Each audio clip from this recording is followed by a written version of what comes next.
Hai Sobat Kecepikong 1996. Apa kabar semuanya? Oke, balik lagi di video lainnya guys. Dengar ya, kamu pantas dapat cowok yang cinta, hormat, dan benar-benar ngerawat kamu. Jangan pernah puas sama yang kurang-kurang. Kalau dia ngelakuin hal-hal yang bakal kita sebutin di video ini, itu tanda jelas. Saatnya move on. Tapi sebelum mulai ya, disclaimer dulu nih guys. Video ini bukan buat nyerang cowok-cowok di luar sana. Nggak semua cowok itu toksik, nggak semua cowok jahat, dan nggak semua hubungan harus berakhir drama. Gue cuma pengen ngasih perspektif dari sisi cewek. Biar cewek yang nonton bisa lebih sadar dan punya batas yang sehat dalam hubungan. Bukan buat nyalahin siapa-siapa. Kalau kamu cowok dan ngerasa, ini gua banget ya, santai bro. Ini kesempatan buat refleksi, bukan buat diserang. Semua orang bisa belajar jadi versi terbaik dari dirinya kan? Jadi yuk, jangan baper, jangan defensif. Ambil yang relevan, buang yang nggak cocok. Tujuan video ini cuma satu, biar hubungan kamu ke depannya bisa lebih sehat, bahagia, dan saling respect. Jadi gini, banyak cewek ngerasain drama yang berulang-ulang, bingung mau ngasih kesempatan atau enggak. Mungkin masih bisa diperbaiki, mungkin enggak. Di sini kita bakal bantu lurusin semuanya biar kamu bisa ambil keputusan yang jelas dan terbaik buat diri kamu. Gua bakal breakdown beberapa red flag besar yang harus kamu perhatiin. Ada yang mungkin bakal bikin kamu kaget, ada juga yang bakal bikin kamu bilang, "Yah, itu sih jelas." Pokoknya, dengerin baik-baik. Dan ingat, jangan lupa ya, kamu boleh sayang, tapi bukan berarti harus ngerelain harga diri. Kalau udah sering ngerasa capek, insecure, atau kamu melulu yang ngejaga hubungan sendirian, itu warning besar. Jangan lupa juga ya, komen di bawah. Share menurut kamu apa red flag yang sering ditemui. Oke, let's break it down teman-teman. Nah, jadi setelah kita bahas sedikit soal kenapa kamu harus tahu red flag sejak awal, sekarang kita masuk ke pembahasan utama. Karena kadang tuh, masalahnya bukan cuma di apa yang dia lakuin, tapi juga di apa yang dia nggak mau lakuin, ngerti kan? Nah, gue yakin banyak banget dari kamu yang pernah, atau lagi ada di fase ini. Hubungan jalan, komunikasi oke, tapi kok statusnya ngegantung. Kayak udah jalan bareng, udah kenal keluarga, tapi kalau ditanya kita ini apa, jawabannya masih jalanin aja dulu. Cuman karena sayang, ngiler atas bawah, udah kecintaan, kamu pura-pura nggak lihat. Nah, kali ini gue bakal bantu kamu lihat dengan lebih jernih. Dan kita mulai dari hal yang paling sering banget kejadian, tapi masih banyak yang anggap sepele. Nah, ini red flag yang kelihatannya sepele, tapi bisa bikin kamu nyesek pelan-pelan kalau nggak disadarin dari awal. Red flag nomor 1, dia nggak mau kasih kamu title. Gini deh, mungkin kamu pernah dengar kalimat klasik ini. Status tuh nggak penting, yang penting kan kita saling sayang. Kedengarannya sih manis, tapi realitanya nggak semanis itu, ya. Karena kalau beneran sayang, ya harusnya nggak susah dong buat bilang, kamu pacar aku, atau iya, kita emang bareng. Tapi kalau setiap kali kamu nanya, jadi kita ini apa? Jawabannya selalu muter-muter. Kita nikmatin aja dulu, ngapain sih dibikin ribet? Nah, itu bukan tanda dia chill, tapi tanda dia ngeles. Karena orang yang serius tuh nggak akan main tebak-tebakan kayak gitu. Hubungan itu harusnya jelas, bukan teka-teki. Banyak banget perempuan yang akhirnya ngikutin alur itu karena takut kehilangan dia. Akhirnya kamu pura-pura santai, pura-pura nggak butuh kejelasan. Padahal di dalam hati kamu pengen banget hubungan yang jelas. Tiap malam jadi overthinking sendiri, nanya ke diri sendiri, gue tuh sebenarnya siapa buat dia? Dan parahnya, pas kamu mulai ngerasa nggak tenang dan minta kepastian, dia malah bilang, tuh kan, kamu drama, makanya aku males dikasih status. Padahal yang bikin kamu drama ya karena dia nggak kasih kejelasan dari awal. Kacau banget kan? Sekarang gini deh, kalau dia bilang status itu nggak penting, ya tinggal kasih aja. Kalau emang nggak ribet, kenapa susah banget buat ngucapin kalimat sesimpel, iya, kamu pacar aku? Nah, jawabannya cuma satu, karena dia pengen pintunya tetap kebuka buat kemungkinan lain. Dia nggak mau terikat, nggak mau dituntut, dia pengen kamu ada di sisinya, tapi tanpa harus benar-benar punya tanggung jawab atas perasaan kamu. Dan iya, kadang ada juga cowok yang bilang dia trauma. Soalnya dulu pas udah kasih status, malah berantakan. Oke, bisa jadi itu benar. Tapi trauma itu bukan alasan buat ngegantungin orang lain. Kalau dia masih belum selesai sama masa lalunya, ya berarti dia belum siap buat mulai yang baru. Sesimpel itu. Dan kamu, yang sekarang lagi deket sama cowok model begini, tolong jangan ngertiin terus sampai kamu sendiri yang habis. Karena makin kamu tahan, makin kamu pura-pura nggak apa-apa, makin kamu kehilangan ketenangan kamu sendiri. Ujung-ujungnya kamu yang stres, kamu yang mikir terus, kamu yang ngerasa salah mulu. Padahal kamu cuma pengen satu hal, kejelasan. Dan itu bukan permintaan aneh, itu kebutuhan dasar dalam hubungan. Jadi please, jangan pura-pura santai demi kelihatan cool. Karena yang cool beneran itu bukan yang bisa tahan disakitin, tapi yang bisa bilang, gua nggak main di hubungan tanpa arah. Cinta yang sehat itu nggak bikin kamu bingung setiap hari. Cinta yang sehat itu jelas, tenang, dan bikin kamu ngerasa aman. Kalau dia nggak bisa kasih itu, berarti bukan dia yang kamu cari. Oke, lanjut ya. Jadi, setelah tadi kita bahas tentang pentingnya punya kejelasan dan nggak boleh pura-pura santai di hubungan yang abu-abu, sekarang kita naik level ke hal yang lebih serius ya. Ini bukan cuma soal siapa yang kasih effort lebih atau siapa yang lebih sayang. Ini udah masuk ke ranah yang lebih dalam. Ranah yang nyentuh harga diri dan kesehatan mental kamu. Nah, ini dia. Red flag yang kedua, ketika dia mulai kasar, baik secara ucapan atau bahkan fisik. Topik ini agak berat ya, tapi penting banget buat dibahas. Karena, jujur aja, masih banyak banget perempuan di luar sana yang diam aja, bertahan, dan berusaha meyakinkan diri bahwa mungkin ini cuma emosi sesaat. Padahal, perlakuan kasar, entah itu dari kata-kata, teriakan, atau bahkan tangan yang mulai main, itu bukan hal yang bisa ditoleransi. Banyak yang mikir, kalau dia mukul ya jelas salah, tapi kalau cuma ngomel doang kan masih wajar. Nah, justru di situ bahayanya. Karena verbal abuse alias kekerasan lewat ucapan itu sering banget disepelekan. Kayak misalnya, dia ngomongin kamu dengan nada nyakitin, ngehina, ngebuat kamu ngerasa kecil, atau ngancam halus kayak, "Nggak ada yang bakal mau sama kamu selain aku." Itu bukan marah sesaat, itu bentuk kontrol. Dan pelan-pelan, kamu bisa kehilangan kepercayaan diri, ngerasa nggak berharga, bahkan mulai percaya sama omongannya. Padahal kamu cuma lagi dicuci pikirannya pelan-pelan. Dan parahnya, banyak yang terbiasa ngelihat hal ini dari kecil. Tumbuh di lingkungan di mana orang tuanya sering ribut, saling bentak, saling ejek, dan akhirnya jadi ngerasa itu normal. Jadi pas udah dewasa dan ngalamin hal yang sama, pikirnya, oh, mungkin emang begini cara orang marah. Padahal enggak. Itu bukan marah, itu abusive. Gue nggak mau kamu anggap enteng hal ini ya, karena efeknya bisa dalam banget. Kekerasan secara verbal tuh bisa bikin trauma jangka panjang. Kamu bisa kehilangan semangat hidup, gampang cemas, bahkan bisa sakit secara fisik gara-gara stres yang enggak kelar-kelar. Banyak orang nggak sadar, tapi stres dari hubungan toksik itu bisa bikin tubuh kamu ikut rusak, literally. Dan satu hal lagi, gue juga nggak bilang kalau setiap cowok yang kebablasan ngomong sekali langsung otomatis toksik ya. Kita semua manusia, bisa kelepasan, bisa kebawa emosi. Tapi yang membedakan orang dewasa sama orang yang belum siap adalah dia sadar, dia tanggung jawab, dan dia mau cari bantuan. Gue punya beberapa teman cowok yang curhat. Gue nyesel, gue sempet kebablasan, gue butuh bantuan, gue nggak mau jadi kayak gini. Nah, yang kayak gitu masih punya harapan.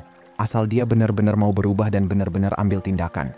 Bukan cuma minta maaf lalu ngulang hal yang sama lagi besok paginya. Tapi, kalau dia minta maaf cuma buat nutup masalah tanpa usaha beneran buat berubah, itu bukan penyesalan, itu manipulasi. Dan kamu nggak harus nunggu sampai dia beneran berubah. Kamu bukan penyelamat. Kamu nggak wajib bertahan demi seseorang yang terus nyakitin kamu. Karena pada akhirnya, kata-kata kasar, bentakan, atau pukulan itu bukan tanda cinta. Itu tanda bahaya. Dan kalau kamu udah mulai ngerasa takut ngomong, takut salah, atau takut bereaksi, itu udah jadi sinyal keras buat cabut. Kamu pantas banget buat dicintai dengan lembut, didengar tanpa dihakimi, dan dihargai tanpa harus takut. Cinta itu nggak pernah datang bareng rasa sakit yang terus diulang-ulang. Oke, lanjut ya. Setelah tadi kita bahas tentang cowok yang nggak mau kasih kamu kejelasan dalam hubungan, yang suka bikin kamu ngerasa digantung, overthinking, dan capek sendiri, sekarang kita geser dikit ke hal yang nggak kalah penting. Karena hubungan itu bukan cuma soal status, tapi juga soal gimana kalian bisa ngobrol dan nyambung satu sama lain. Nah, ini dia, red flag yang ketiga. Dia nggak mau ngomongin masalah.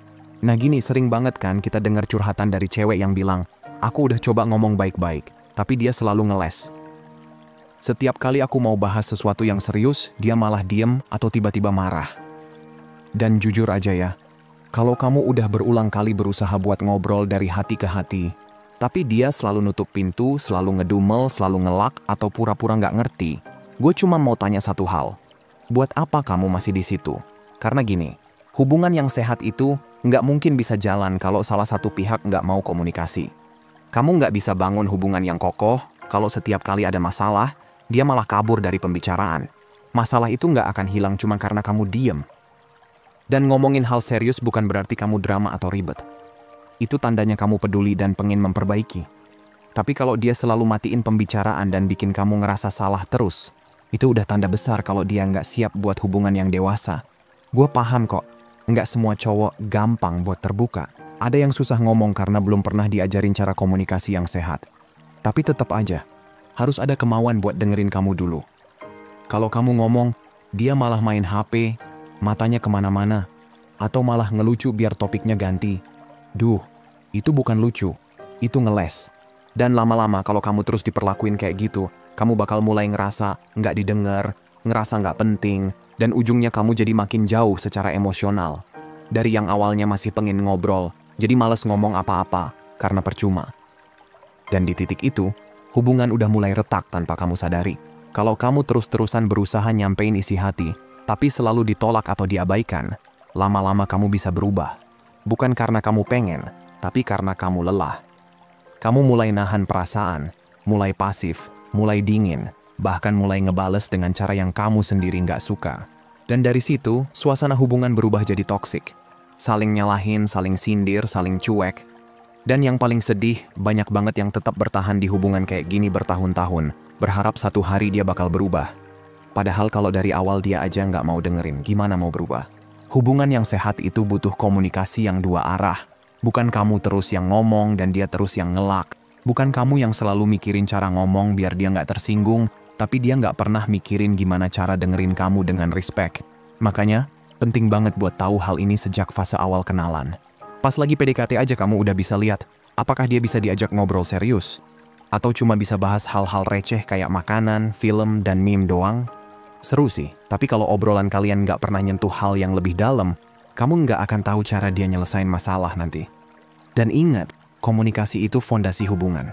Kalau fondasinya aja retak, ya mau kamu tambal pakai cinta sebanyak apapun, tetap aja bakal roboh di tengah jalan. Jadi kalau dia udah nggak mau ngomongin masalah, nggak mau dengerin kamu, atau selalu nutup diri, itu bukan hal kecil. Itu red flag besar yang harus kamu sadarin dari awal. Karena kalau dari awal aja kamu nggak bisa ngobrol, kedepannya kamu cuman bakal capek ngomong sendirian. Nah, setelah kita ngomongin soal komunikasi dan gimana pentingnya dia bisa dengerin kamu, sekarang kita masuk ke satu hal yang sering bikin cewek garuk-garuk kepala, urusan duit. Jadi, ya, hubungan itu bukan cuma soal perasaan doang, tapi juga soal gimana caranya kalian ngehandle kehidupan bareng, termasuk keuangan.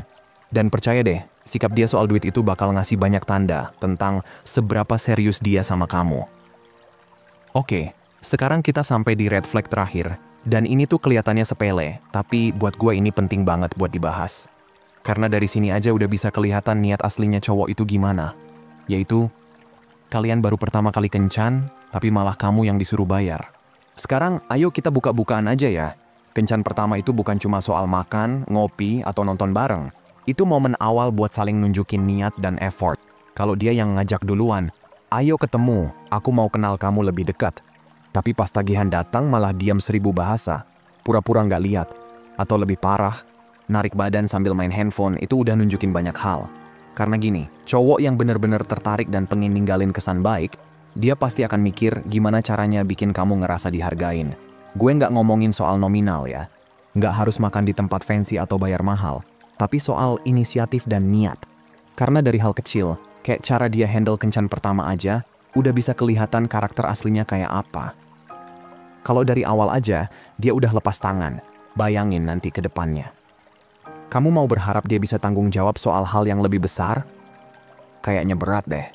Dan, oke, gue tahu, pasti ada yang bilang, tapi kan kita harus setara, cewek juga bisa bayar. Ya bener, cewek bisa dan banyak cewek juga nggak masalah buat traktir. Tapi bukan itu poinnya. Yang mau gue tekanin adalah siapa yang ngajak duluan dan gimana sikap dia waktu momen itu datang. Kalau dia yang ngajak, tapi pas bayar malah nyuruh kamu nanggung, itu bukan setara, itu nggak niat. Itu tanda kalau dia nggak ngerti gimana caranya menghargai usaha dan waktu kamu yang udah nyempetin buat datang, dandan, siapin diri, dan berusaha nunjukin versi terbaik kamu. Dan yang sering banget kejadian nih, cewek akhirnya ngerasa nggak enak. Ngerasa, nggak apa-apa deh, mungkin dia lupa. Padahal jauh di dalam hati kamu tahu, ada yang ganjel. Kamu mulai mikir, ini cowok beneran serius nggak sih? Terus abis itu kamu mulai cari-cari alasan buat ngebenerin tingkah dia. Padahal yang kamu lakukan cuma nge-red flag-nya dengan nama lain, toleransi. Padahal di dunia nyata, nggak ada cewek yang suka ngerasa kayak dia lagi audit keuangan di kencan pertama. Bayangin kamu udah dandan cakep, excited. Terus ujung-ujungnya malah kamu yang bayar. Rasanya tuh bukan cuma soal duit yang keluar, tapi soal perasaan yang kayak, lah, emang gue lagi interview kerja bukan kencan? Sekali lagi, bukan berarti kamu matre. Jauh banget dari itu. Tapi kalau cowok dari awal aja nggak bisa ambil inisiatif buat hal sekecil ini, itu pertanda dia belum siap buat kasih effort di hubungan yang serius.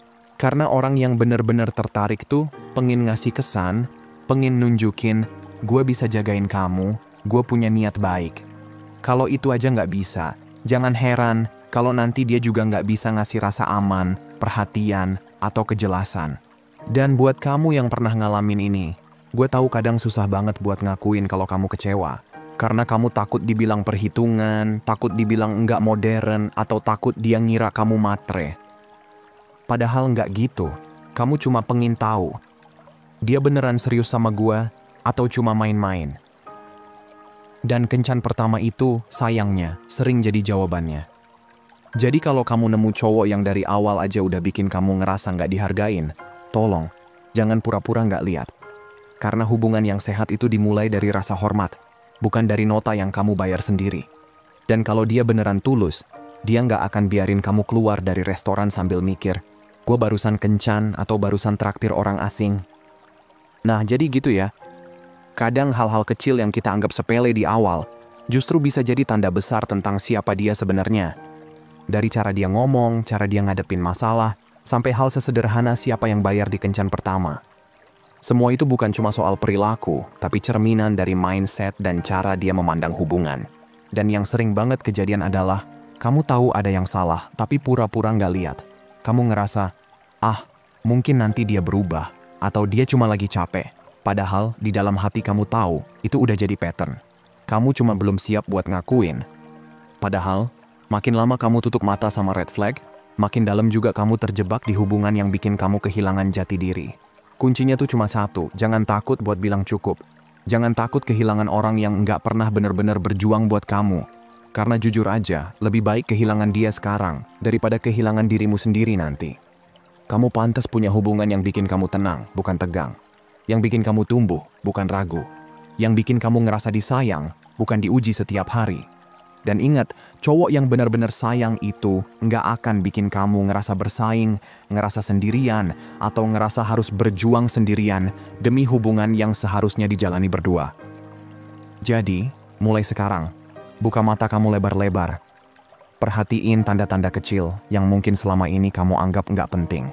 Karena di balik red flag kecil, bisa aja ada masalah besar yang cuma nunggu waktu buat meledak. Dan tugas kamu bukan buat ngerubah orang yang enggak mau berubah, tapi buat milih diri kamu sendiri. Dan terakhir, gue pengen bilang, bukan berarti semua cowok itu salah. Enggak, sama sekali enggak. Masih banyak banget cowok di luar sana yang punya hati baik, yang ngerti cara memperlakukan cewek dengan hormat, dan yang pengen tumbuh bareng, bukan ngerusak bareng. Tapi biar kamu bisa nemuin yang kayak gitu, kamu harus berani buat berhenti bertahan di tempat yang salah. So guys, segitu aja dulu buat hari ini. Sehat selalu ya. Semoga harinya menyenangkan dan seperti biasa, hargai diri kamu di atas perasaan kamu. Abaikan apa yang kamu rasain dan ingat apa yang kamu layak dapetin. Kalau mau hubunganmu jauh lebih baik dan sehat, hargai dan perlakukan dengan baik diri sendiri dulu. Makasih udah nonton ya, dan sampai jumpa di video berikutnya teman-teman.